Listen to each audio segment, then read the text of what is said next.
Welcome to Martial Mentality, a martial arts inspired podcast. I'm your host, Delmar Minor, and I have with me Coach Joseph Blackwater. What's up, Joe? What's going on, Sifu? It's been a minute, man. How you been? Been good. Good. How's life treating you? Real good. Doing the college thing right now, trying to be a personal trainer. How's that going for you? I love it. It's I feel like, a lot of people, I've heard people say like, if you love what you do, you never work a day in your life. Mm-hmm. I feel like this is one thing I finally found it never feels like work because I truly love to do it. Well, I can definitely just say, I want to say publicly, thank you for working with some of our students on no problem. their weightlifting technique or just how to be in better physical fitness, martial arts in general. Man, you do a great job. Thank you, sir. Really appreciate it. So our topic today is going to be, I don't want to say a controversial one, but it's one that is kind of become a age-old conflict in the martial arts community. We're going to talk about like forms and kata and things like that and the purpose of them. Yeah, that is a big topic. Maybe the fact that, some people think that they're an antiquated form of training. Yeah. So first off, let's talk about what a form or a kata or a poomsae. I mean, they all have these different forms. Where's the term poomsae come? Is that Korean? That's Korean. That's Taekwondo? Yep. Okay. So kata is like Okinawan or Japanese. Right. Taolu is Chinese. Yep. Poomsae, you'll hear that. That's Korean. Right. And, other systems call them drills. Drills, however you Right. want to say it, but it all kind of means the same thing. Yep. So we'll just use the term kata because most people have heard kata before. Yep. Makes sense. Kata means like pattern or form. Mhm. Okay. And so when people hear that word, they're usually associated with the choreographed sequences that you'll see more traditional Asian Like- martial arts do, like karate, karate. kung fu, Mm-hmm. taekwondo, things of that nature. Mm-hmm. What are your takes on that? What do you think about kata or form just as a definition? Well, when you dig a little bit into it, just a little bit, not much, but we talk about this all the time in here. And, even when you're shadow boxing, you're doing a form of kata Yes. or a form, Yeah. and a boxer says like, get your chin down, get your shoulder up. That's a form of kata. You're working on your form, your technique, Correct. Correct. and it's just like people at first glance see all these strange movements that they're not used to seeing and saying, oh, that don't work. It's easy to say that without knowing anything, but I like how I've heard it put as like your encyclopedia of fighting techniques. And that's what a lot of people don't know, Joe, is that, if you delve into martial arts history, kata or form work as you know it today with more choreographed sequences wasn't necessarily as practiced in some of the arts that we do today as they are now. A lot of those things were two-person drills Right. that were then extrapolated and put in a sequence of movement to help the individuals remember Yeah. a lot of those things. So that makes sense. it was an encyclopedia of movement Mm-hmm. because a lot of times there were drills and two-person things that were attached to those things. Yeah. But what has happened is that let's take karate, for example. So karate was always pretty much meant to be a more self-protective art. Mm-hmm. It wasn't necessarily meant for ring combat. And we'll go into that later. But what happened to karate is it became more popularized and it was introduced to the school system. Mm-hmm. And so maybe some of the kata work that may have been a little bit more complicated or longer, or some of the drill work where you're like doing more violent techniques to each other because you know how self-protection goes. Yeah. You can't teach school children some of that stuff, Right. or it may be a little Right. bit more complicated. Yeah. So you kind of put it in bite-sized sequences, kind of like how we do sometimes for the children here. You gotta make it a little bit easier for them to digest and give them small mini goals. Right. So when you look at certain styles, that's where you get some of these like Shotokan or Shoryu, P9 Mhm. kind of. I don't know if you've ever heard of those, but like They're basically I've heard of Shotokan for sure. well, so they have like these little katas that they call like penons, and penons are basically like small, like individual katas, almost kind of like our lamacho. Mm-hmm. So imagine lamacho, but like you have different versions of it. I see. Yeah, Okay. and so they teach So you kind of fundamental. yes, they teach you basic skills, but you're still learning technique work, kata work. Mm. So what started to happen is you had people who, you know, also to fill out their curriculum. Mm-hmm. You notice that martial arts, particularly in the West, became more of a lucrative thing, and sparring was something that people didn't do as much. They still did it, but like, you know, at one point, you don't want to bring your kid somewhere where they're going to get a bloody nose or Yeah. get busted up, and so like, unfortunately, the fighting aspect became a little bit more brutish Yeah. at one point. So I guess what see. I'm teaching? I'm going to teach more kata. Yeah. I'm going to teach more self-protection drills, things of that nature. Right. We're going to have less contact because legalities, you know, nobody's going to get hurt. Yeah. Yeah. Right. You know, That's right. oh, if you do this kata or you do this form well and you do these techniques well, I'm going to give you a belt Mm-hmm. because that's going to show proficiency. Right. But you're not necessarily applying what you're doing. Yeah, that makes sense. Yeah. And so that's kind of some of the history behind why you started to see like karate and kung fu in some respects become less effective in combat, but you have all these black belts and Mhm. you're like, well, this guy's a black belt, but he doesn't have skill. Right. And you can have black belts or black sashes now who've never really sparred or ever even been in a fight. Right. You Right. know, it happens. Right. Yeah. They haven't tested their abilities Yes. like they need to. Right. So they're not vetted enough to know, hey, like, how do I use my art Yeah. in a real life confrontation, whether it be in the ring or outside of the ring? Mm-hmm. And so you've got all these people who, okay, I've got my black sash, I've got my black belt. Right. Oh, well, I want to teach now. Mm-hmm. So you're going to teach obviously what you were taught. Right.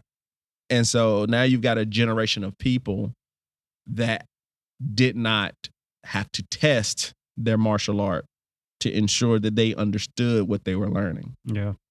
So now you have all these kata, you have all of these patterns and things like that, but nobody knows how to use them because nobody had to use them. Mm-hmm. Mm-hmm. I'm sure a lot of them too, you know, will do the movements without fully understanding why they're doing the movements, which is everything. You know, there's no point in doing it unless you know why you're doing it. Well, I mean, it's like anything, like you just said, the why. Yeah. A lot of people don't know why. Mm-hmm. And so another thing that happened to, and I'm just using karate as an example, just because it's kind of like the most prominent example. A lot of people started to not understand that karate had a lot of grappling and wrestling work in there. Yeah. Yeah. People just think it's punching and kicking, and it's not. After you told me that, it kind of opened my eyes. I think most of it, from what I've seen, is even if it's not like grappling in the what most people would think of. Most people, I think, when they hear grappling or wrestling, they think, well, some people think like professional WWE wrestling, but others go to like freestyle wrestling, high school wrestling, Right. college wrestling, that kind of stuff.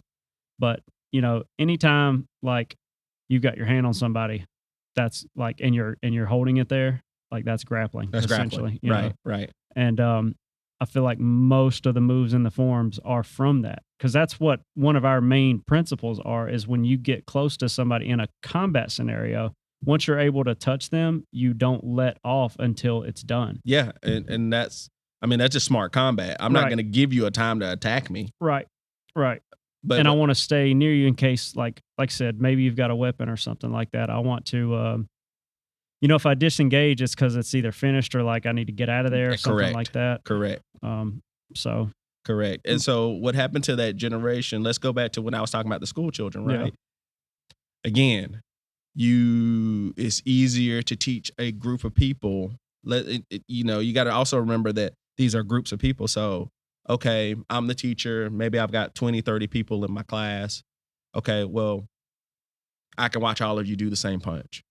I can watch all of you do the same kick. yeah, I can watch all of you do the same kata or pattern to Mhm. make sure everybody's right. You're uniform. yeah, But then you know this from our training. When you're doing grappling or wrestling work, that's a more intimate thing. Mm-hmm. Everybody, like, you have to go around to everybody individually. That takes more work. It's harder to do. Right. You have to make sure, like, it's a lot harder to teach something like that than it is to have everybody just kind of do the same thing. Yeah, that makes sense too. I've never really thought it as much like that. Yeah.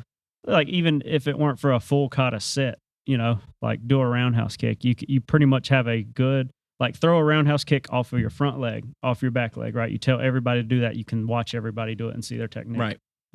Right. So, Kind of like in the military. Like, when people are marching in line, you can say, oh, that guy's off. Oh, yeah. It's apparent.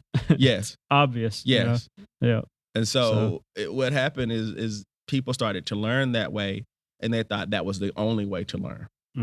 That, so this is what it is, and that's not what it is. Yeah. It was actually stripped down. And so now I think with the birth of MMA and more combat oriented arts again, it's getting back to what it used to be. Yeah. But it's a slow process, because now you've got to kind of get rid of that whole generation of people who didn't train that way. Yeah. Yeah. Yeah, it's true. I feel like you could mix both, but if all you do is, like, if you never test what you learn in some kind of way, even if it's a controlled way, even if you never test it, it's good to mix both. You should test yourself. Of course. Of course. Like, why would you, it's almost like, why would you, practice? I mean, you can run for fun, but if you're a track athlete, eventually you got to run a race. Oh yeah. Yeah. You're going to run a race, or, time yourself, that kind of thing. You want to try to push your limits. And same thing with martial arts. Okay, so I can practice all these techniques, I can practice all this theory, all this strategy, but I need to practice with a person who is attacking me, who is resisting. Yeah. So I can see, hey, even if there's a rule set. Right. So a lot of people go, oh, well, it's the ring, and, I can't use my self-protection stuff in the ring. You can, but you just got to make it less lethal. Yeah, it's a two-sided thing, like, you could have a person who has phenomenal technique and never had confrontation, like, but their kata is phenomenal, but they're not used to that pressure. Yes. Which is half the battle at least, or more. Right. They've never been punched in the face. Right. Like Mike Tyson said. Like, they can have sharp technique and they get in there and they get in their fighting stance, and then bam, they get hit in the face and just don't know, like, what just happened.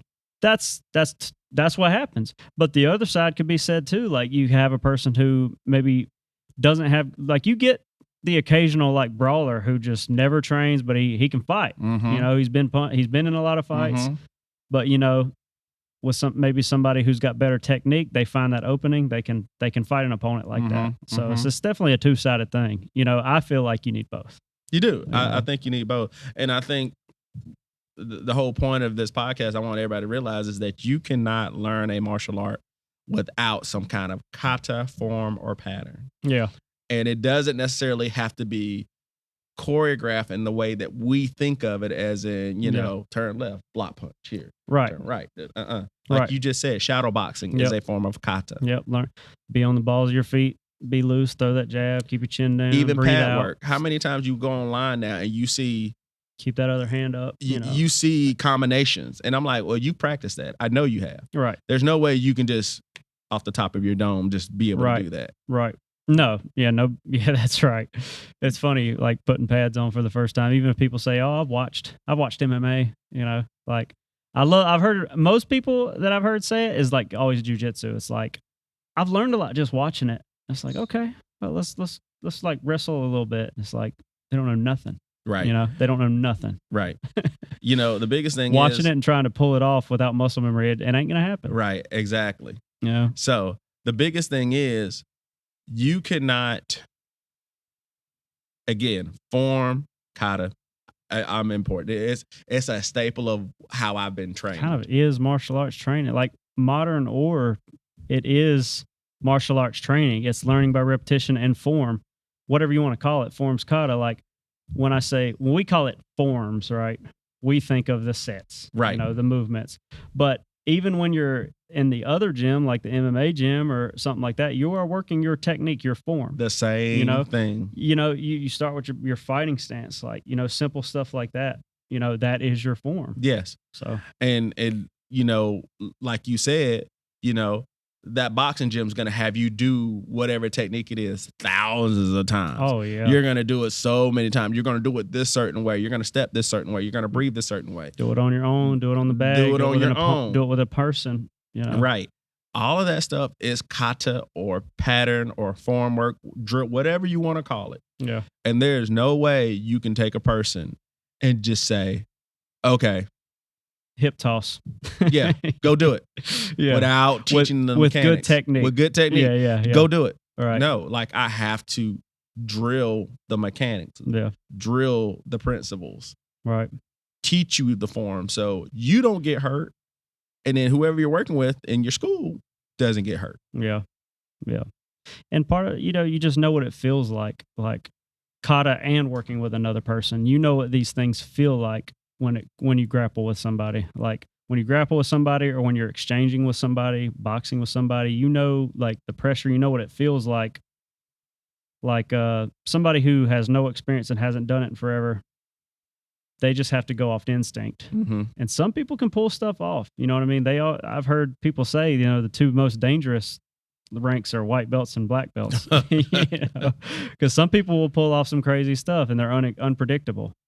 But when you've been in that situation 1,000 times, you know what most things feel like. You've had those I heard people say, like, looks, right? Mm-hmm. They give you looks when you're training in here in any gym. Mm-hmm. What's it look like when somebody throws a jab, then drops and throws a two at your belly? What's it look like when somebody shoots for a single leg takedown? What happens when they get your leg? If you've never experienced that, you don't know what to do. Right. Like you just have to kind of try your best. Right. But like when you know the techniques and you've drilled it 1,000 times, you can sprawl, you can shoot that leg, you can bridge, right? Like things like that. That's what gives you that is martial arts training. You've practiced that form so many times, so when it happens, you know how to do it. You know exactly what to do. You don't have to think. And what you said earlier, pressure. That pressure comes and you're used to the pressure. You're used to the pressure. That's right. So That's you go, right. oh, okay, I've seen that before. So Yep. you don't freak out. Right. And what happens to a lot of people who don't pressure test what they're doing is, like I said, man, they can hit the air, great. They hit that bag, great. Mhm. Man, they do the partner drills, Yeah. great. You're like, man, that guy's ready. Yeah. When it's random or when it's not choreographed, Yeah. that's when people go, whoa, wait a second. Yeah. What That's do I do? not, yeah, what do I do? Like, Right. that doesn't make sense. Like, you weren't supposed to do it in this sequence. Right. Right. You're attacking me all wrong. Exactly. Yeah. It's true. And my thing is, like, I've been blessed to kind of have people trying to drill into me why I do what I do. Because a lot of people learn kata or form in the traditional sense. Just do this. Yeah. And a lot of these old teachers, I'll tell you, they would just say, oh, well, you'll figure it out. Yeah. Yeah. Most people don't figure No, it out. they won't. Like I've had a bunch of friends, like they know I've been training. Like now it's going on a few years, right? Like I'm approaching 4 years, and a lot of them are somewhat interested. So especially if they come out to my shop, my gym, Mm-hmm. like when you walk in that place, it's kind of like you don't really have no option but to like. Because there's bags everywhere, there's a mat, Oh, so you're gonna train, like, no matter what. Yeah. We're gonna mess around. We're gonna do like, something. yeah. So it's like, they'll mess around for a bit, but then they're like, well, show me something. And it's like, I'll rattle off 3 things. Like, first, let me see your fighting stance. Okay. Then it's like, all right, tuck your elbows in, get your hands up, stay on the balls of your feet. And then like, maybe we talk about wrestling. I'm like, you got to overhook under it. They're like, this is a lot.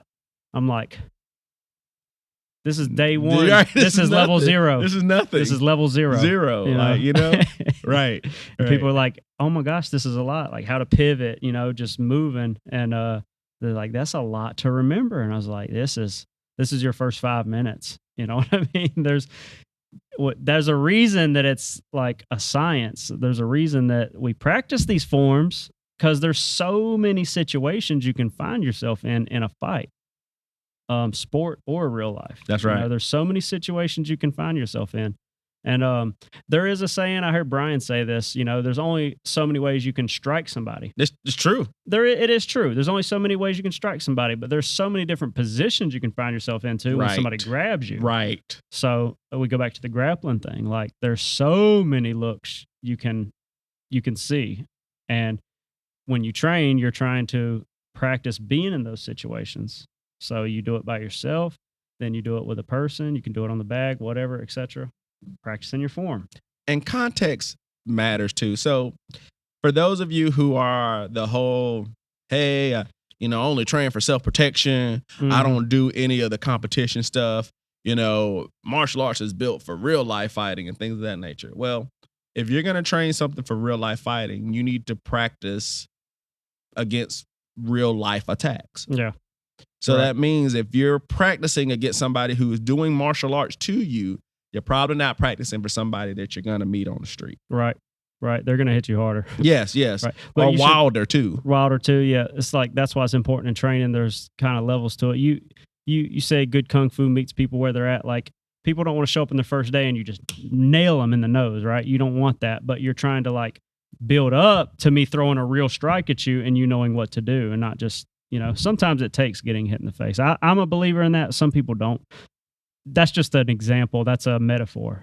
Okay, that's a metaphor. I don't mean literally hitting in the face. Like I do, but I don't. It could be anything, right? Like skateboarding, you're going to fall. That day you take your first hard fall is going to show that if you want to keep doing this or not. You know what I'm saying? But at least now you know, like you're going to learn how to fall.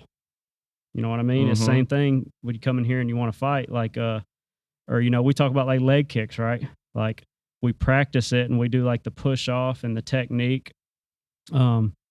But you know, until you really get nailed. Oh in yeah, the you don't leg, know. Like you don't know. You don't know.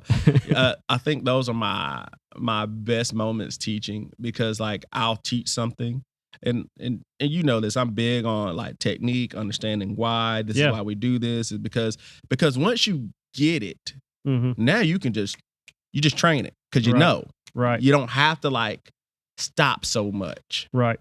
Right. Right. You should be able to keep moving. Yeah, that's the thing. When you're in the moment, you don't really have time to think of what to do. You have to act. You have to react. Right. Act and react. And the biggest thing is like in the school classroom, in the training classroom, I'm a big proponent of this is why, this is how you use it. These are some of the situations you might be in.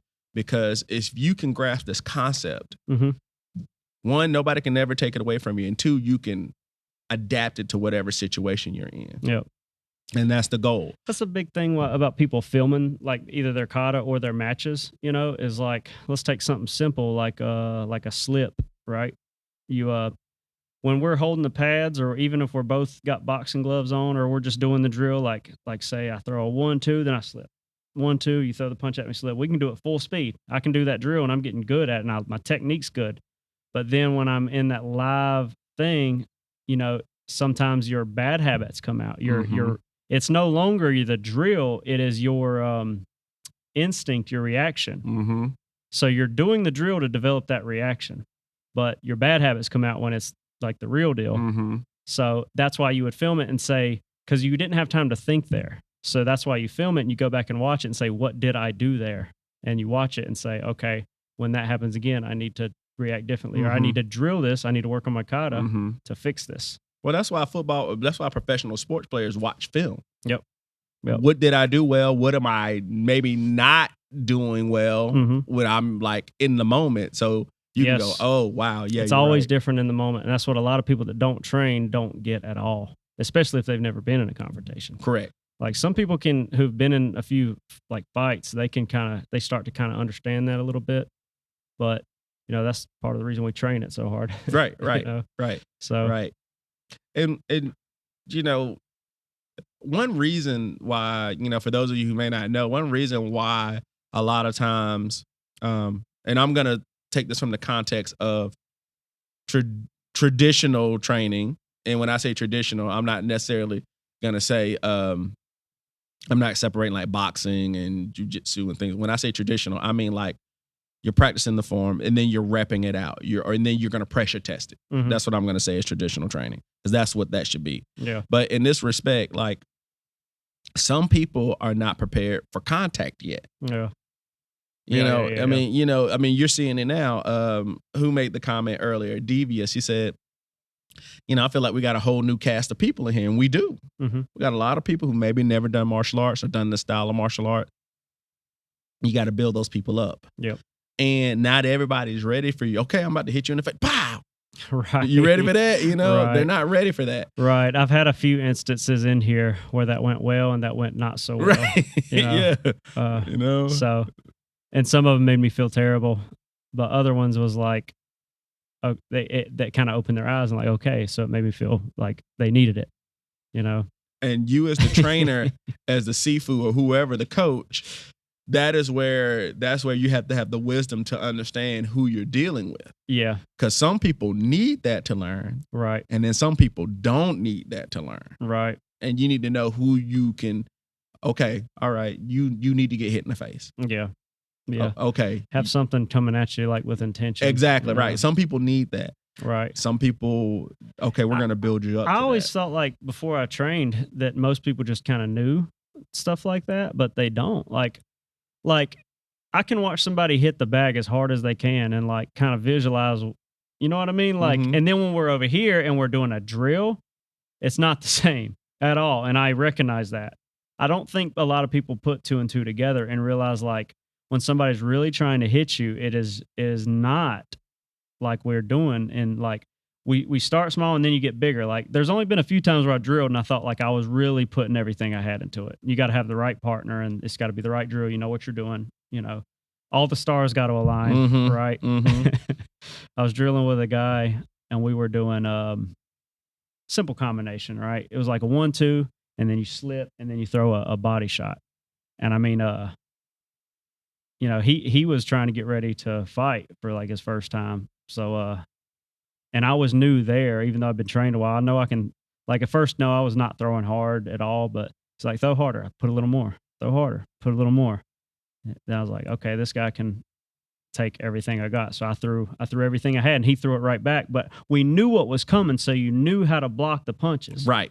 So you block, you slip, and then you tuck and like you block your body, The kata work. Yeah, exactly. The form You're work. doing kata. You're doing Like, kata. so that kind of showed like, but some people when you can even look them right in the eyes and like, here's the move. I'm going to throw it. You're going to do this, right? And it's like, okay, now I'm going to throw it. Are you ready? Yes.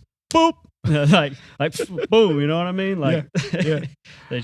they don't put two and two together. They think you're gonna, that's not how somebody's gonna hit you. And so, and it's funny that you say that because, like, again, when you teach, again, like, that's again where you need to have the foresight to kind of go, okay, what's my group like? Mhm. Maybe your group's not ready for that yet, Right. and so Right. okay, maybe you need to scale it back. Yeah. And like you just said, good kung fu meets you where you are. Sometimes good kung fu may be, okay, this group's not ready for heavy sparring. Yeah.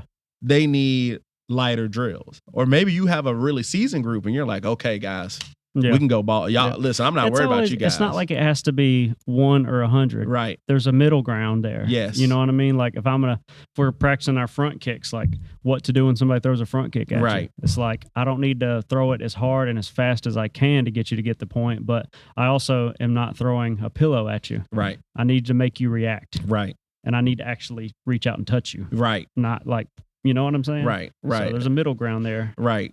Kind of like last week when we were working on, that kicking drill. And I was like, okay, like I'm going to throw this kick, even though I was demonstrating, but I wanted people to understand that a more powerful kick, if you're not moving that out the way, you're not going to stop that kick. Yep. Yeah. When we do a lot of these blocks, like literally today, one of the kids, they were talking about the butterfly block and I was coming around, like I was going to hit him in the side of the head and he kind of like reached up and just barely touched me.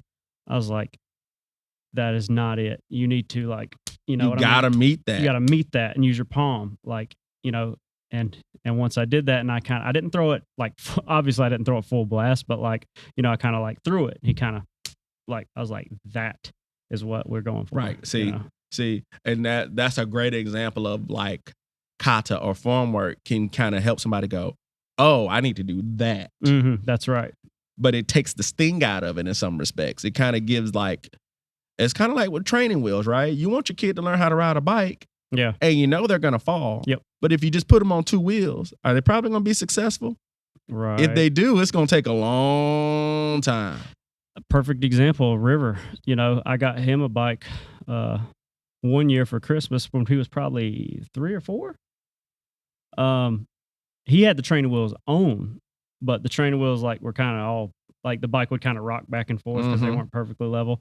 And he was taken out on the road, and he took a big spill with the training wheels. He didn't want to get back on that bike till like next Christmas. I got him another bike, but then by that time he had been riding his little balance bike where you can put your feet down.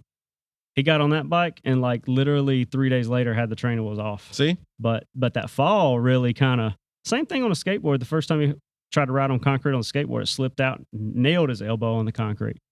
Freaked him out, freaked me out. But, I've been there. But, next time he got back on it, I think he respected it a little bit more. You do. And martial arts the same way because, oh, yeah. Most people are not used to violence. Yeah. Even in a ring situation, it's still violence and they're not used to that. So they're not used to somebody coming at them with that type of force. Right.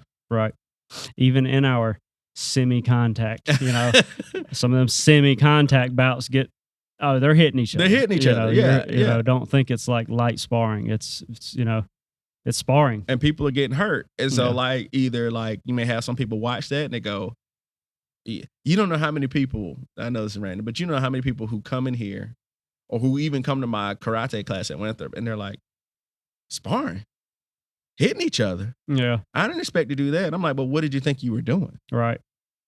Like, I mean, yeah. This is what are you martial arts. to do? Yeah, this is martial arts. What did you expect? I feel like that probably exists in the point sparring world or like in karate, or even like a lot of that style of sparring. Now, I feel like the ones who are good at it and know what they're doing, they are dangerous. Oh, they're scary. It's scary. It's hard to get close to those guys because they're gonna nail you. They're gonna hit you effectively, like to put you down, kind of strike. But there's a lot of them out there who just don't get it, like the other side of it, and just want to like score that point and don't have any power or any intention behind it. It's a little bit different. Like now what happens when somebody grabs you or, right. Whereas like the person who understands the violent part, like they can withstand that, And it's good that you say that because like with point sparring, that kind of goes back to what I was saying. So, the point sparring, it kind of lessened because again, teacher said, well, I kind of want my people to still spar, but I don't want them to get hurt. Yeah. So we need to lessen this up a little bit. Mm-hmm. We're not going to hit as hard. Right. We're going to work on this. And so like, man, you go back and watch some of those old school point fighting matches. Man, it was nothing for them. They would kick to the nuts. Right. they didn't have pass like that. Like they were like and fighting. They can kick hard. They can punch hard. And that back fist. Hard. Like I think of all the techniques I did learn in my short stint, just what I did learn, about point fighting. And it's like, you really throw those things with some intention, it's going to hurt. Oh, bad. Bad. I've seen people knocked out in point fighting. And it's like. Oh, yeah. So when people hear it, they think it's light. Right. But what they, a lot of people don't realize. And I did see people who, I seen the difference in people who I seen some who had pretty good technique, like take a hook kick, right? That takes some mobility, that takes technique to throw a good one. Like one was, that if you really threw it, it would hurt somebody, right? Like I seen some that had pretty good technique, but they didn't have that, like if you'd have threw it for real, it wouldn't have mattered. Right. Honestly, straight up, it wouldn't have mattered. But I've seen other ones now who like, I don't want to be nowhere near that thing, So that's that little bit of gap that I feel like everybody needs to understand that. I think the biggest sin you can commit in martial arts as a teacher or a coach is giving somebody false confidence, thinking what they're doing is going to save them, and I think that's the biggest thing against kata is like, and I agree to an extent, like if that's all you do and you don't know why you're doing it, you're just dancing useless. around. It's useless. Yeah. It is funny you say that because I actually had a kung fu teacher I was training with when I was in China, Grandmaster Sui Yuzhong. he actually said, look, if you don't put any power and intent behind what you're doing, all you're doing is dancing. Yep. He said that to me. Right. And it made me go, dang, you're right. Yeah. That is what you're doing essentially. Yeah. I said, hey man, you're right. And like it made me rethink how I taught people, because like sometimes like most people you get this false pretense that, oh, if I do the kata, my mind will magically teach me what to do, because Even under pressure. Right? Yep. Because sensei or Sifu, whoever said to do it like this, and Mhm. if I do it like this, I got it, Yep. and that is not true. Right. It takes training in different methods, like learn the form to learn the movements, the body mechanics. I think that's one of the biggest things in form works. Body mechanics, the breath work, the Yes. footwork, Yes. Stance. Yes.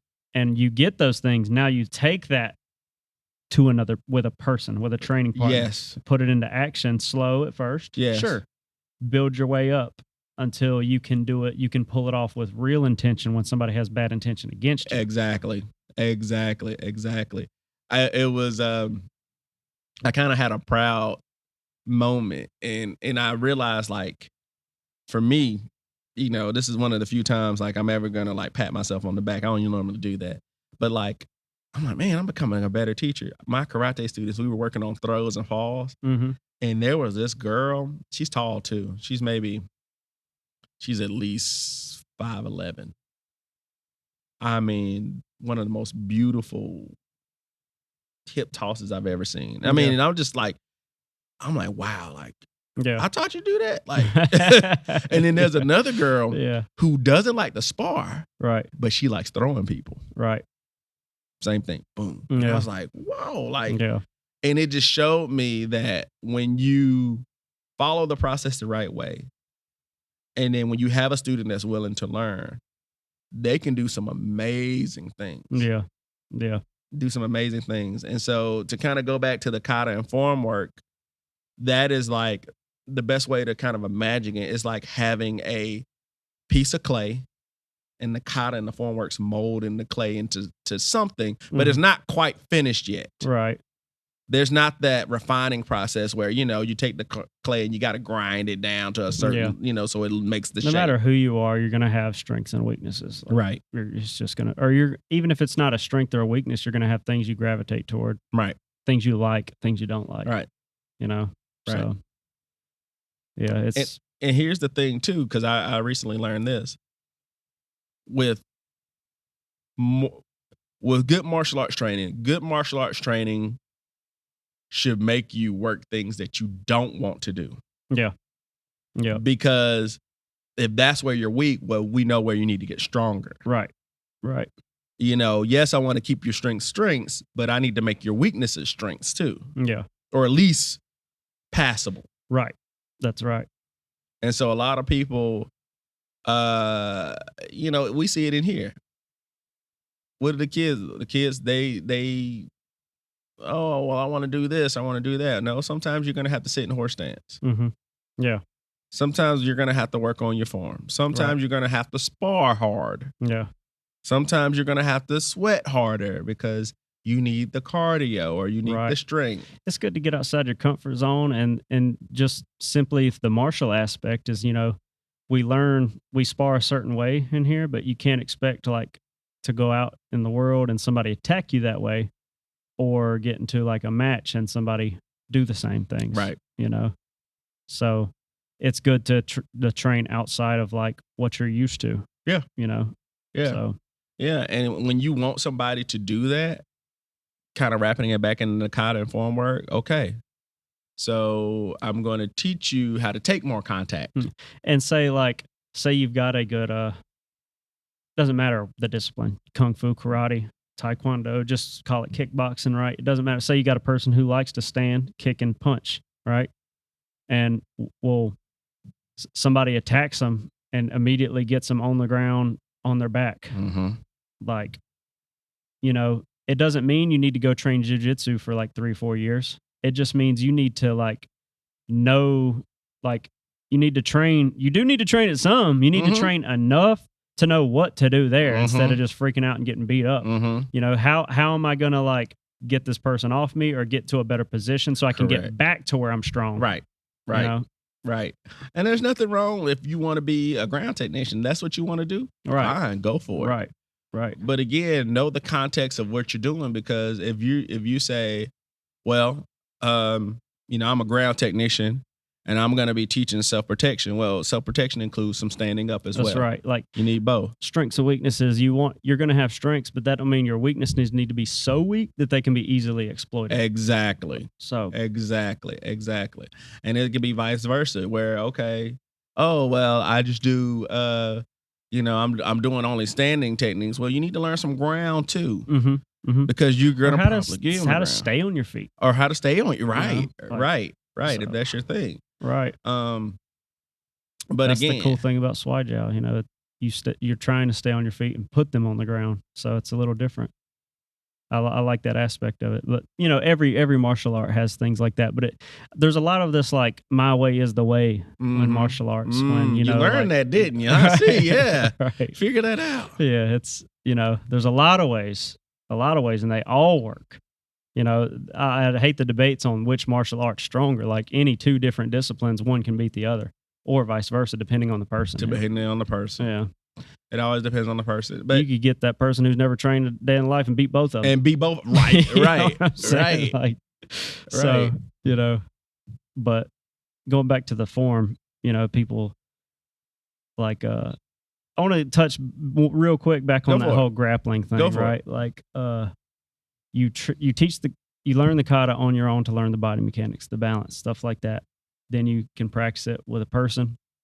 Now, but the whole grappling thing you taught, like even the simplest moves of like people from the outside, they see this and they think this is how people are fighting from the starting position, meaning you put your dukes up, I put my dukes up.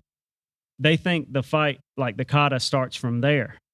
Like I'm in a bow stance like this. Mm-hmm. That's wrong. Mm-hmm. That's wrong. Mhm. You know what I mean? This move, you put here and you block down. That could be somebody threw a kick, I caught it, and now there's the wrestlers may have a name for this takedown, but you take their knee and you turn it over and they will fall. That could be that technique, not like me standing in front of you and it's not. It's different. It is different. So people is think different. it's just like you are literally going to stand across from me and fight like this. That's not the case. That's not the case. Most of the time, it's like I'm blocking a strike, then I'm grabbing and chopping your throat while I got your wrist, kind of things, stuff like that. And they just don't think of it that way. A lot of it is takedowns, So Well, you got to look at it like that. You in the respect that they haven't been taught yeah, what this is doing. right. They just yell, Kia. Yeah, exactly right. Ah, yeah, Yeah, like even most people don't even know the true purpose of a Kia. yeah, We Kia, yeah. I'll use that term in Chinese martial arts. We Kia, we just don't make sound sometimes. Mm-hmm. Or some styles do, like Hung Gar, they'll Kia, they'll make sound and noise. Mhm. And there's differences of, those things. But a lot of that is we do it naturally. When you get ready to lift that weight and you start to struggle, what do you naturally do? Grunt, Grunt.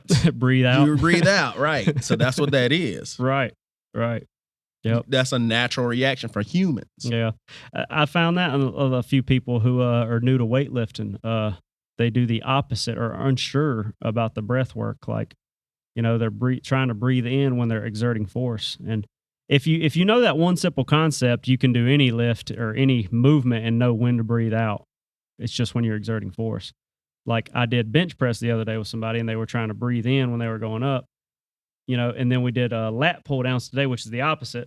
When you're exerting force, doesn't matter which way your arms are going. If I'm pulling, but I'm exerting force, I'm breathing out, right?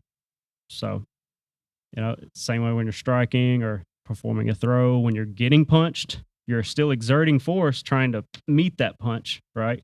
So, And so you're learning from your teaching abilities now. Like you, in your mind, you go, oh, that should be common sense. Duh, you know to do that. And a lot of people don't. a lot of people don't.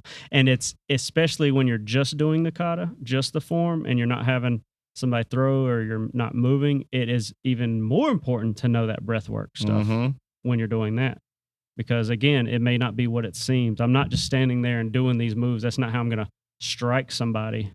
I could be grappling or taking on 2 attackers at once. That's why I Mhm. turn around or Mhm. stuff like that. Mhm. When to breathe, when to step. Yes, exactly. As you always say, coordinating the hands with the feet. Yes. Something I'm still working on. Yes. With different moves. I mean, me too. I mean, like, and it gives you the kata and form work give you a basis to go back to see, okay, so I did this and then I'm doing this. Well, something's off here. Mhm. Maybe I need to go back to my form work to kind of tweak it a little bit, make sure I'm right. And Right. then you can bring it back over to your pressure testing. Yeah.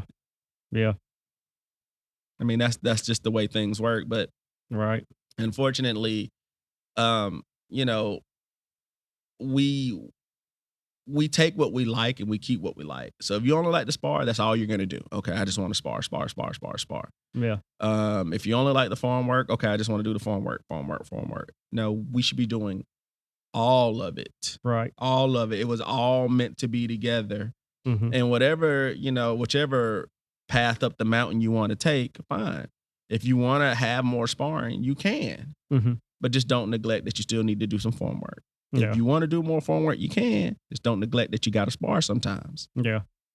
If you're going to claim to do self-protection, well, you got to do things that teach your students true self-protection strategies and techniques and things of that nature. Don't just think that they're not always going to be sparring against a martial artist. That's just not the real Right. world. Right.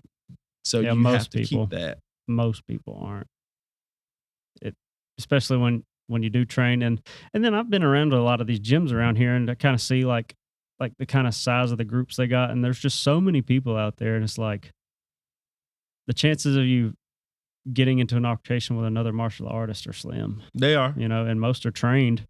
Obviously, you're always going to get a bad egg, but most people are trained like not to fight, To avoid fighting. to avoid the fight. That's the Avoid, point. Like yeah. you fight if you have to, and hopefully you have enough composure to not fight unless you have to. What the problem with most martial artists when it comes to that being attacked, what they're not used to is the violence. Yeah, That somebody's going to come at you violently. And even if you've gotten used to sparring in a ring with heavy contact yeah, and there's violence, but it's a different type of violence when somebody wants to try to kill you. yeah, It's just different where I'm coming at you with the intention to truly end you. And you can Yeah. feel that. And if you're Right. not used to that, that's scary. yeah. Even if you're a tough dude. Right. Even if you're Right. tough, you Right. can still get like, okay, like that guy really wants to rip my face off. That's Mhm. different. Yeah. Or that person wants to kill my family. Mm. You know, Yeah, you you think don't about that. You won't have time to freeze. You like, can't.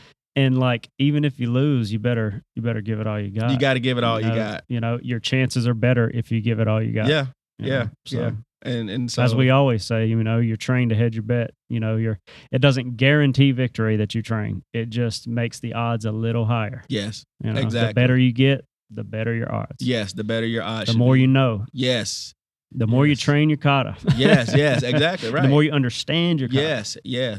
And when you get to a higher level and you start to kind of think outside the box, like I've kind of gotten to the point now where, and I do it in class, I'm starting to rant because my brain's going, oh, this and that, and just like, whoop. Yeah. And as a teacher, like, you'll start to do it. You're like, I got to tell you this because if I don't tell you, you won't know. I got to tell you. I Yeah. got to tell I you. catch myself saying like one more thing and then I'm gonna Yes, shut up. exactly right. Because you're getting to that level where you're like, if I don't tell you, you won't know, and you're gonna miss something, and it'll get you hurt, or you Yeah. won't do your technique right, or whatever. Right. Yeah, I get it. Yeah. Okay.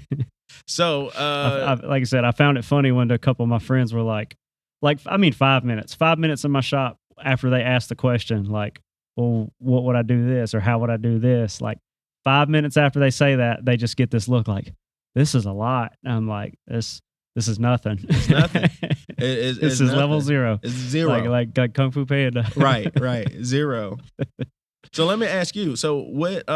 So since you've trained in areas where you've had more like choreographed sequences of kata and form work, and then you've had areas where maybe like they're not as, I mean, it's still choreographed, but maybe they're smaller. Yeah.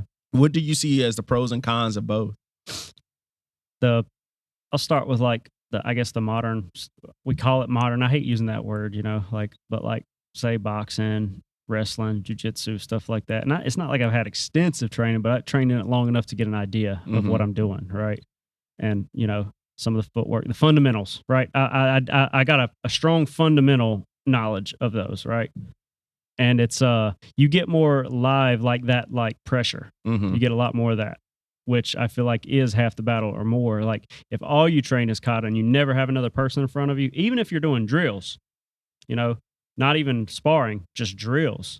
Some people I've seen, like the first time you drill and you say, I'm gonna throw a punch at you, they just they get tense. They don't know what to do. Mm-hmm. And even in the kata, we'll say this could be a throw or this. The first time you put your hands on their shoulders, it's like Mm-hmm. they tense up. It's like you have to, just like the form. We teach you in the form to relax. Mm-hmm. So you get more of that.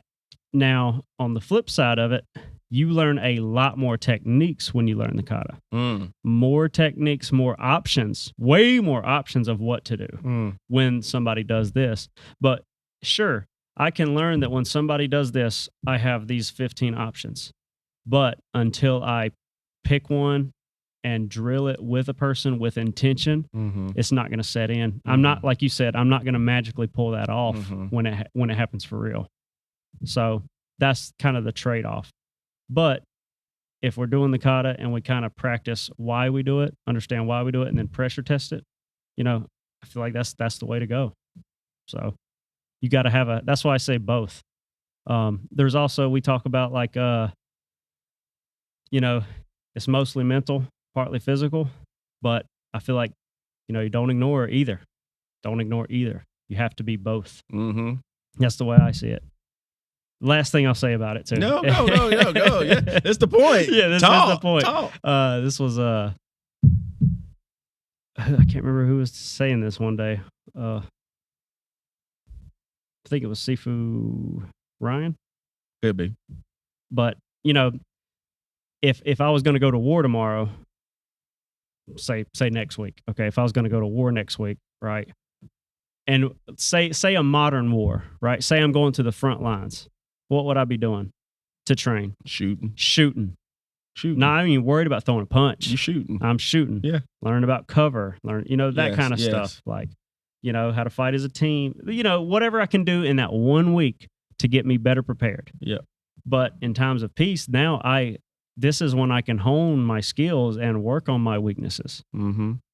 So that's when I can afford to like pick apart and learn these full katas and learn all these moves and figure out what works for me, what doesn't work for me, and then adapt my fighting style accordingly because I've got time for it. Well, I think what you just said just explains this quote, what I'm about to say more eloquently.